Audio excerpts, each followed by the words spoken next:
All right. Hello, fellow adult fans of Lego, as well as teens and parents who watch this channel.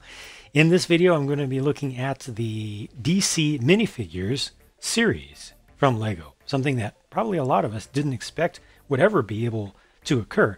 I have not only the pictures of the entire series, but some more recently published individual photos of the individual figures. So once again, credit to Brickset.com, which is just the place where I personally first learned of the release of official pictures of this series, and to Promobricks.de, where I personally first saw the closer up pictures, which are now all over the place, but just two good sources that I like to use for news. This is the entire series here, so it's 16 different figures with characters that are pulled from a number of different eras. A lot of them are fairly classic. Some of them are relatively new.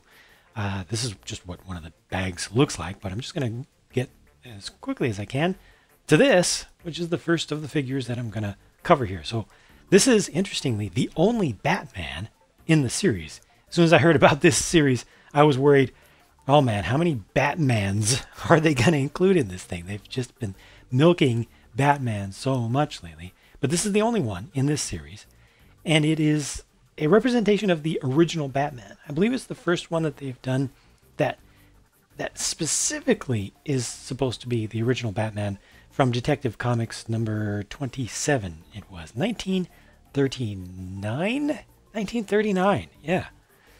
So a new cowl, hood mask piece with these longer ears that also extend outward a little bit. You know, there's some horizontal nature to them.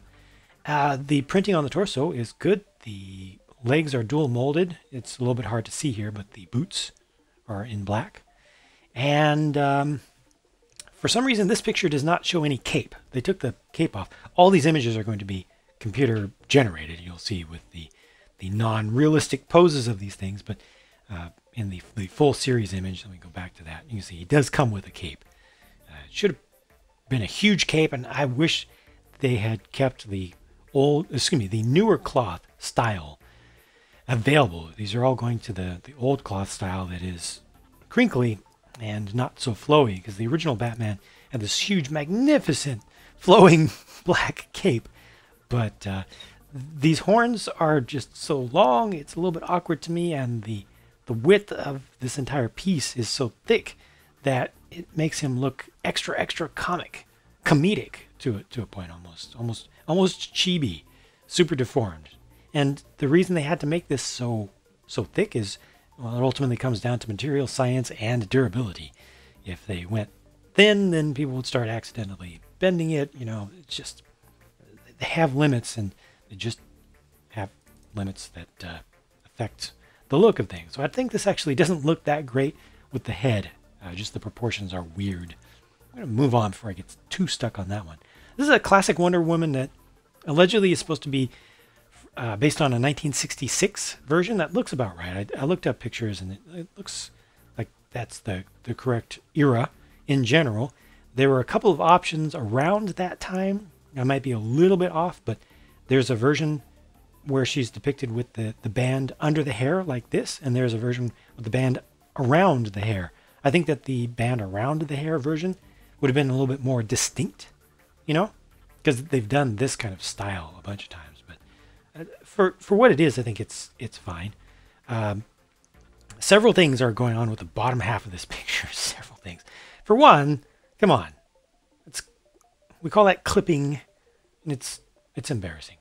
Look, these are going right through each other, and that's, again, because it's a computer rendering.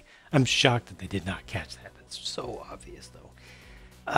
The skirt piece itself, okay, in this era, Wonder Woman wore a skirt. However, it was not practically pleated like this, and it didn't flute out the way that this one does. It was a straight short skirt, almost like a more business style one that magically always just stuck to her. But this style just does not match. You know, it just doesn't. I don't know. It just looks awkward to me. It's just not right. Dual molded legs here. That's good. But again, thinking about the fact that this is a computer-generated rendering here, this is very optimistic, showing that the red is nice and consistent, even though it goes across the border between the blue and the red. And then the white is nice and consistent, even though it goes across the border between the blue and the red. And then back here on the side of the leg, the skin tone, which Lego has had a lot of trouble printing, goes across both colors. So I fully expect these legs to be suspect when they actually come out. The actual production version of this figure may not look so good in real life, but we shall see. And also that skin tone there could end up being a little bit either pale or too dark. I don't know. They've gotten it wrong a lot. So I'm not expecting this figure to look as good in real life as it does here, but we shall see. At least the real one won't have this clipping issue, though. That's for certain. The lanterns, I know nothing about the lanterns, so I looked it up. This is a Simon Baz, I believe that's the correct pronunciation. I might be even wrong about that. Version of a Green Lantern, and that's all I know about it. This is a new piece, though. Hey, there's something I can talk about. The actual physical Lego pieces. New piece for the lantern itself, with a hollow stud side here, so you can connect things to that, and that's an anti-stud on the underside, so you can connect things to that. I believe this is a bright green color. Dual molded legs here, dual molded arms, a little bit difficult to see, but that's a flesh tone there, and then that's a black color up there for the shoulder. This is a depiction of the ring. It's about the best they can do for a ring. You can kind of look at this as a projection of energy and mass from him, where, you know, think of it in a comic magic kind of way, where it's, you know, it's projecting out from him, and, you know, it's becoming larger than life, as opposed to just being on his hand. You know, it's too bad they don't have anything that will really place at least the comically oversized 1x1 tile onto the hand, you know, to make it look like it's actually on there. But this is the best they could do, you know, in that small size. And I think it's okay. And then here's an old version of Sinestro. Again, I don't have an exact date of what this particular version is supposed to be, but I can definitely say that that face looks great to me. It looks generic enough amongst Sinestros to represent him from many different eras and different media. It's just, I think, a really, really good Sinestro face, generally speaking. And here's his ring and a different color of the lantern. That's not yellow. That's flame yellowish orange, or a school bus yellow, or Keat orange. I have to say that. And then this is a version of Joker that I just had to be honest here. Another one that I just didn't know. This is from Batman, The Dark Knight Returns, I believe. Miniseries, was later animated. Key here to me is that this version of Joker was swole. He was buff. Right? He had kind of a Superman-like figure, like a classic Art Deco Superman figure. They try to suggest that a bit with the shading lines on the side of the jacket here, and you can see that it's very tight around him. But you're just not going to get, you know, the buff kind of figure out of a regular Lego minifigure. Torso, especially when you got the jacket tails that need to come down here, so you can't just cut it off. I think that overall this is a pretty good rendition of him for a minifig scale and for the size and shape of a minifig in general. I think that folks who know this character and this rendition of the character will immediately recognize what this is supposed to represent, and I think that's about all that one can ask for. He's got his special Joker card here with the Batman on it. He's playing the Batman cards, and then this is Cotton Candy. From Teen Titans, and I have seen this character in a number of versions of media. This is Bumblebee, and, you know, this is another case where immediately you can see exactly who it's supposed to be. I didn't look up exactly which version, which rendering of her it's supposed to be, but this character has had a number of times she's looked very close to this, but I think the stripes were straight at least once, so people who know this stuff better will be able to recognize this exact rendition with the the dark blue in there and also the kind of V shapes that are used. And just overall, I think this is a good figure. You get the printed wings back here with the fine lines on there. Could have left that just plain, you know, it could have been just clear. So I appreciate the extra attention to fine details there. And I'm interested to see if she has an alternate face as well. Also from Teen Titans, here's a Cyborg. And I think this is a really good figure overall. I have some questions about it. I'm curious to see what all they do. It looks to me like these legs are not dual molded, and I think that's a good thing. So at least we can get some consistency in the skin tone for the brown coloration from the upper leg to the lower leg. The arms are dual molded. That's good. I think that's going to look pretty much identical to what we see here in this computer rendering, especially if those lines line up well, the black line right there that's printed on. And I really like this detail. I think that's going to be silver printed on silver. And I think that'll look really cool. Speaking of silver, the head is made of silver as well, which has me curious what is behind here. What will they show for this eye? And will they have an alternate face? If they do, there are some really interesting things I think that they could do with this overall to give different options for folks for display and play. But just overall, I think it's a very strong figure, very well done. Personal opinion, at least. Bat-Mite. I'm going to say that to me, so, you know, this is an obscure character that was probably one of the first superhero stan characters in universe, you know, in an actual superhero universe. He was just a super fan of Batman. I'm going to say that the accessory here is more interesting to me than the figure. I think the figure is depicted pretty well, maybe even a little bit more comic, a little bit more funny than in his actual comic versions, actual drawn versions. Triple molded legs here, first introduced with the Simpsons figures. Looks good. I don't think this is going to... I'll have to look at the full series again. We'll get to that. But I think these are just going to be short legs and not medium legs that will be able to move. So that's really, really stretching things here with the, you know, the fake posing. But this, I think, is going to be hyper collectible and well remembered.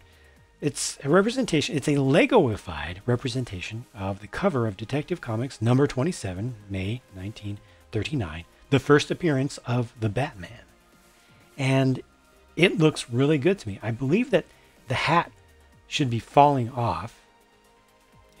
This character, this villain, should have hair. The hat should be red and falling off. But I'm assuming that it just wouldn't have shown up as well here.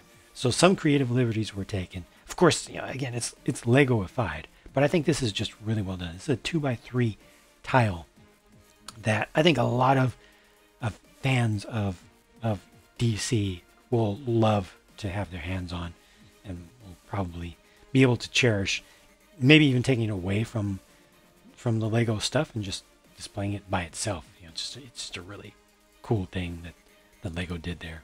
I appreciate that. Even as someone who's not a DC superfan, you know, I can really, really appreciate this, the existence of this.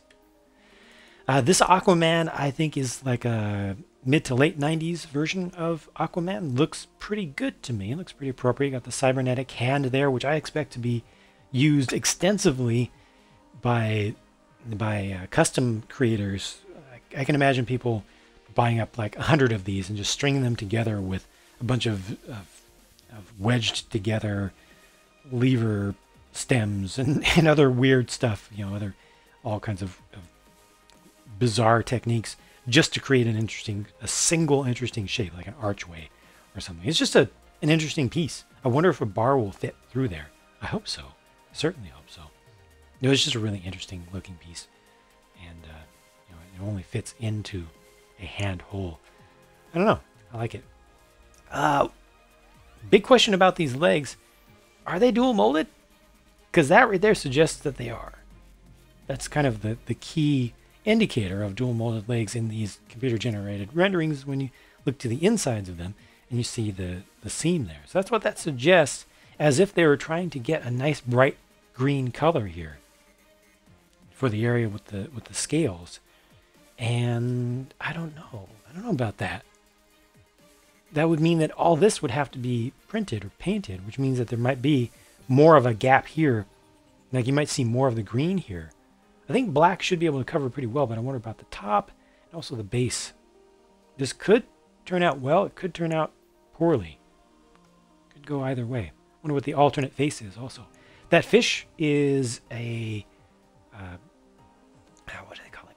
It's light spring green or something spring. Light or bright? I think it's light spring green. It's spring green. Anytime that spring green is shown on the screen, I always get comments saying, Jang, you forgot to tell people that it's able to glow in the dark.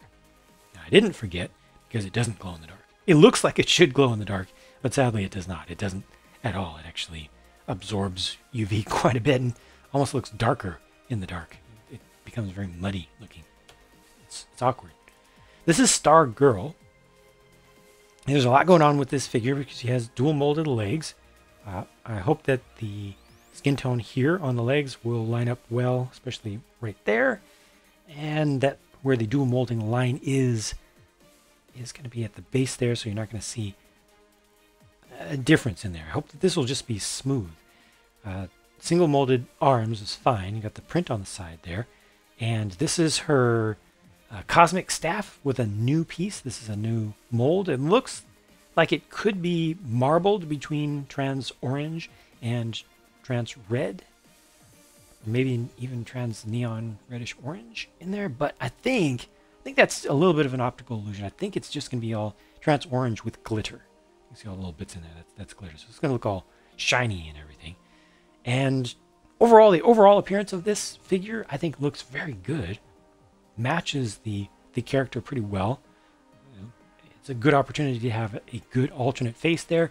My biggest criticism of this one is just that the waistlines are pulled in so extremely. I'm okay with some waistline being on there, especially when they're trying to show some shape, but this is just so awkward because as soon as you look at the character not directly from the front, you can see that you're not fooling anybody, Lego. I don't know. It's so far. It's so far pinched in. Like you see that the actual waist itself is down, is all the way up in here. I don't know. But overall, looks pretty good to me. Just I find that amount of negative space, drawn negative space, to be awkward. This figure looks pretty perfect to me. It's another one that I didn't know about before, but as soon as I saw it, it totally made sense. Like this is the stereotypical way. One of the stereotypical ways of tying up a villain. It just looks so good with the gray chain going around and also the handcuffs to really add to it. This is Mr. Miracle, and I don't think I have any complaints or criticism here. Dual molded legs, dual molded arms as well, notice. Now a lot of flat areas of color just from the style. A lot of contrast, to be sure. And yeah, I think this is just a good one. Obviously, there will be no alternate face because there's nothing to hide it. I just think it's good. I don't know anything about the character, but I like the figure, and I think it looks like the character. So that's a win if you ask me. Nothing to say. Here's another one that looks like the character. This is an original cheetah from the earliest Wonder Woman comics, and this looks like a pretty perfect Legoification of her. Obviously we're not going to get the bending of the legs like this, and the waistline is a little bit extreme here again, especially with such a bright color used next to it. But overall for the style, I think this works out well. I think that the headgear piece here is shaped up very nicely, and this is a great piece. I hope they use this print. I hope this does not become exclusive to this character, because they should have this available with, it's just the classic, just comic bag of money, sack of money. I think this is a bright green color, and with the double line version of a dollar sign there and everything, it's just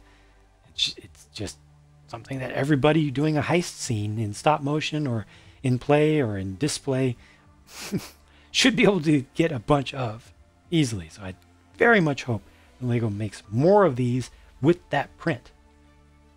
very useful.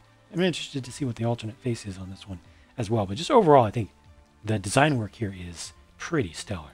Just a little extreme. Maybe this is even being accentuated by this artificial bend in the torso. Might look a little bit better in real life. Yeah, Flash. So this is a specific version of Flash. This is the Jason Peter Garrick, or Jay Garrick, Golden Age Flash. I have issues with this, to be sure. And all those issues are right here. Right between here and here. That helmet is just so daggone wide. It looks like a flying saucer toy.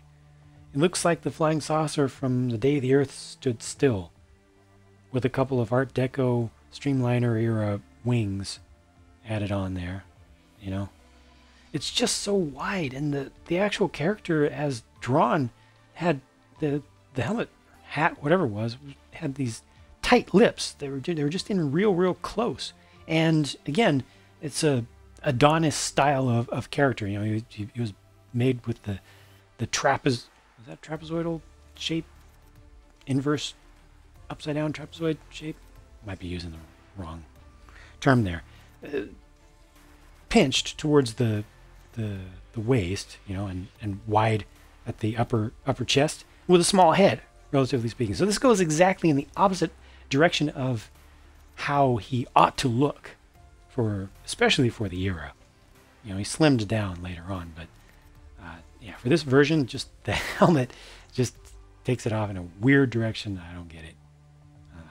I don't think this needed, for the sake of durability, to be that wide. Maybe it's because of the dual molding here. They needed the channels for the gold to come through, the gold to extrude through into the mold, into these channels, into these little pockets. That might be what it came down to, but I feel like this is a miss. Everything else is good, though. Everything else is more than fine. Dual molded legs here, little printing on the side there, but the hat, the helmet, nope. Here, this is a Rebirth Superman. Rebirth? I think it's a Rebirth Superman. From the pictures that I looked at when I was looking this up, I don't remember if I've got that exactly right. I didn't take notes for this one, but definitely the pictures that I saw of the depictions of this version of him in comics is correct, is matched by this figure. So the figure is good. The figure is solid. I have no feedback about the figure other than thumbs up to that. What I find here most interesting, again, is the accessory, which is, again, a 2x3 tile piece, printed. Daily Planet, the headline is Caped Wonder Stunned City. That came from the Superman the movie live action adaptation, 1978. Christopher Reeves, the great, the true Superman of live action, of the live action world.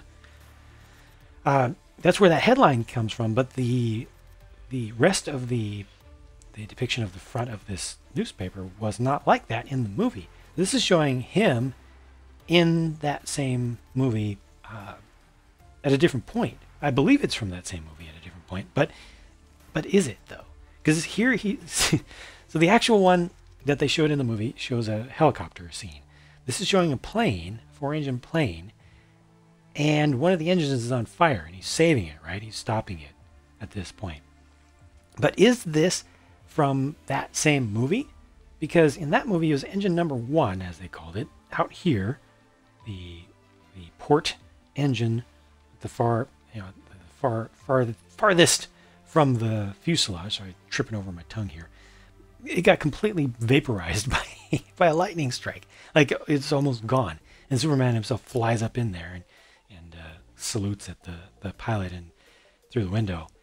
So it's not this one that's supposed to be messed up. It's supposed to be this one. But then I didn't see what the exact issue was in Superman. Was it Superman Returns, the more recent and the least applauded, I'd say, least memorable recent live action depiction of him. That one has a plain scene also. It's a little bit different, but is this closer matching that?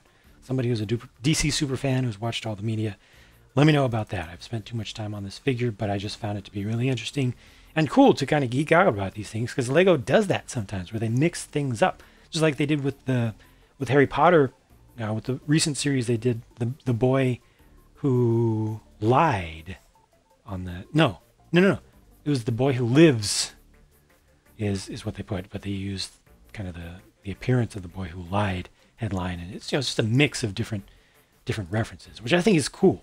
I think it's cool to go into that and try to pick it apart. This is Huntress, one version of Huntress, another character that I don't know that much about myself, but it looks pretty good and looks pretty accurate to some versions of Huntress as have existed throughout the history of that character. Dual molded legs here, not dual molded arms, which is fine because they just have the purple up towards the top. Doesn't need to be all of it.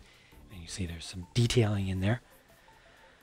So yeah, just overall, I think this works pretty well. Hopefully there's an alternate face here as well. Probably something with teeth shown, mean, angered, attacking would be appropriate as an alternate.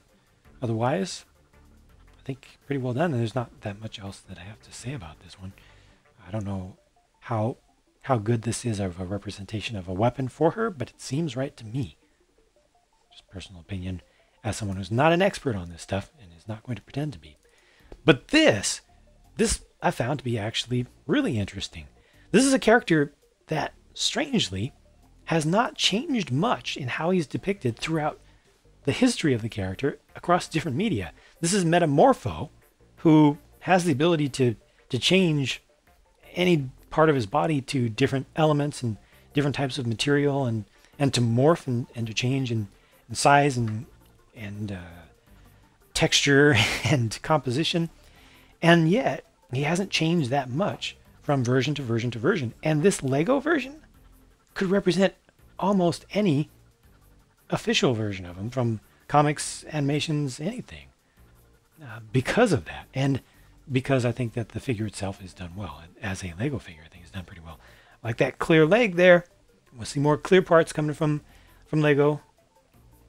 If it's pure clear or if it's colored clear, just bring it on, Lego. Stop leaving that to the aftermarket and the cloners and everything to do that. Folks want it, just do it. Just make it. Make clear pieces. All of the pieces for figures. We need to be able to have an active camo figure. We need to be able to have an invisible figure. We need to be able to have, a ghost figure. Like, give us those parts, not just one side. Give us the other leg, so folks who want to take off the print can do that. I think it's just generally good. But this figure, Metamorpho, is great. Just so many options for how it can be used. Maybe a little bit more obscure to folks who aren't DC super fans, but for folks who are fans of this character, I think it's just fan service right here. I think it's very, very nicely done. And that was it. So here's the entire series together. 16, nice number. It's the most common number of figures to include. I don't yet know what the distribution will be. These are showing them obviously with more realistic poses, how they could actually be done, how they could actually appear as figures. But this is, once again, a computer generated rendering. So this is showing things better than they will actually be. The consistency with the prints and everything, with the colors and all. Notice these pieces off to the side. Probably a lot of you have been looking at that this whole time I've been talking. They include with every figure a jumper, just a plain black jumper, 1x2, and then this little clear transparent thing, which at first glance can look like just one of these, which is a fantastic piece. It's useful for all sorts of things. But is it that? Oh, but it's not. Nope. This is a new piece, and you can see it here. Look, all along the base. I show it around the corners. And here. It's angled. I want to say it's at a 30-degree angle or so. It has a bar at one end, and then an open stud at the other. I guess this is more of a hollow stud. Open stud at the other end. So you can fit a bar into it as well. Another super useful piece, and it allows you to do all these cool poses. it's so cheap for them to make that piece and to include one extra regular super common existing piece, and it adds so much, not just for posing on these little platform, little 3x4 platforms, but posing in all kinds of different ways, and using those parts. Remember, they will also attach to the backs of legs, so you can hide them away in different scenarios, and you can use them to do custom stuff. You can put multiple of these together because that's an open stud there on the top. You can plug the base of one of these into the top of one of these, and double up the extension and the angle. So I love it whenever Lego comes out with a new piece that's small and just generally useful. Expect to see that used to create all kinds of cheats in custom builds. All kinds of cheats. The fact that it's clear, especially, means that when you see it, you'll know that you're supposed to not see it. So it makes it a little bit easier for our brains to tune it out and to accept that there's nothing there. It's just magic. Great part use, great angles. It's going to enable so many things. I think, for me personally, who's someone who's not a DC superfan, I think that's one of the coolest things to come out of this entire series, and I hope to see more of that. So it'll be super common and not go away like Super Jumpers did, because hopefully these won't have any major issues, and people will be able to stock up on them and use them for all kinds of really cool stuff. Maybe even make entire sculptures entirely out of just those spirals and various things, because you can do a spiral with that, a full spiral that looks like a coil spring. It's just really interesting stuff. Overall, an interesting combination of grabbing from different eras, which I think is what they need to do. They can't ever focus on just one specific little part of the entire series of the source material, or there's too much risk there, and they once they get back towards the back half, after getting all the major characters in, you might start to get into stuff that people don't really care about that much. So I hope to see another series, at least one more series of these, of DC figures that pull from different eras of each character and pull in some other characters as well. Like, of course, you're always going to see a Batman, a Superman. We've had so many Supermen, I don't know if we need another one of those, but there are other versions of Batman yet that can be made, to be sure. Other Jokers, other so many things. I hope they'll make a better version of a Golden Age Flash at some point. It doesn't look like he has a UFO on his head, at least not that crazy of a UFO. But let me know what you think about these, and if there are any DC superfans out there watching this, I absolutely encourage you to comment and let me know if I got anything wrong, or just if you have any general thoughts of your own that you'd like to add about things that they got really right, or things that you think they got really wrong. Thanks for watching. Talk to you again soon.